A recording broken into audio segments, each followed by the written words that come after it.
আজকে আম্মুর হাতে মুরগির মাংস রান্নার একটা নিউ রেসিপি তোমাদের সাথে শেয়ার করব। এইভাবে মুরগির মাংস রান্না করলে যে এত মজা লাগে সেটা আমি আগে জানতাম না। তো আশা করি আজকের ভিডিওটি তোমাদের ভালো লাগবে। সো হ্যালো এভরিওয়ান, কেমন আছেন সবাই? আশা করি ভালো আছেন। তো সকাল হচ্ছে ফার্স্টে আমি ব্রেকফাস্ট করে নিই। সকালে হচ্ছে রুটি ভাজি। ভাজিটা বাইরের থেকেই এনেছিল ভাইয়া, আর রুটিটা হচ্ছে আম্মু বাসায় বানাইছে। তো তারপর হচ্ছে একটু পরোটা দিয়ে আর দুধ চা দিয়ে খাই। আমার ইদানিং পরোটার সাথে দুধ চাটা অনেক বেশি ভালো লাগে। দেন খাওয়া দাওয়া শেষ করে দেখি আমাদের পাশে যে প্রতিবেশী থাকে ওই আঙ্কেল আমাদের অনেকগুলো পেয়ারা দিয়ে যায়। ওনাদের গাছের পেয়ারা একদম মানে দেশি, এই পেয়ারাগুলো কিন্তু খেতে অনেক মজা। আমি তো দেখে অনেক খুশি। তারপরে এই তো আম্মু দুপুরে রান্নাবান্না স্টার্ট করে দেয়। তো আজকে হচ্ছে আম্মু মুরগির মাংস রান্না করবে।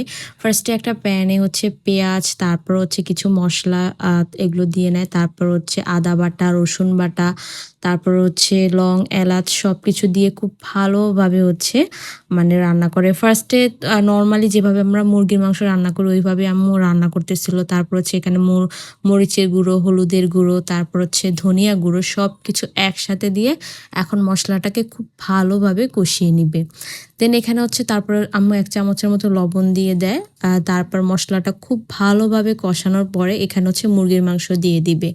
তো মুরগির মাংসটা দেওয়ার পর হচ্ছে আম্মু এখন মুরগির মাংসটাকে খুব ভালোভাবে কষিয়ে নিতে হবে। মাংস কিন্তু খুব ভালোভাবে কষালে মাংসের মধ্যে একটা অন্যরকম টেস্ট আসে। যত কষাবে ততই কিন্তু মাংস অনেক বেশি মজা লাগে। দেন এখানে মুরগির মাংসটা কষানোর পরে এখানে আম্মু আলু দিয়ে দিবে। মানে মুরগির মাংসটা একটু সিদ্ধ হয়ে আসলে আলু তো মাস্ট বি দেওয়াই লাগবে, কারণ আমি আলু অনেক পছন্দ করি। গরুর মাংসে, মুরগির মাংসে দুইটাতেই মানে আলু দেওয়াই লাগবে। তো আলু দেওয়ার পর হচ্ছে আম্মু এখানে এখন পানি দিয়ে দিবে মুরগির মাংসটা সিদ্ধ হওয়ার জন্য। দেন এখন হচ্ছে টুইস্ট, আম্মু কিছু মশলা এখানে এখন ভেজে নিচ্ছিল একটা প্যানে। এখানে হচ্ছে পেঁয়াজ, তারপর হচ্ছে দারচিনি, এলাচ, লং, তারপর হচ্ছে এখানে জয়ফল, জয়ত্রী আর হচ্ছে জিরার গুঁড়ো সব মশলা একসাথে ভেজে নিচ্ছিল। তো আমিও ফার্স্টে বুঝতে পারতেছিলাম না যে কেন হঠাৎ সব কিছু এরকম ভেজে নিচ্ছে। দেন এগুলোকে একটু ঠান্ডা করার পরে আম্মু এখন ব্লেন্ডার করে নেবে। তো ব্লেন্ড করার জন্য এখানে আম্মু একটু সামান্য পানি দিয়ে নেয়।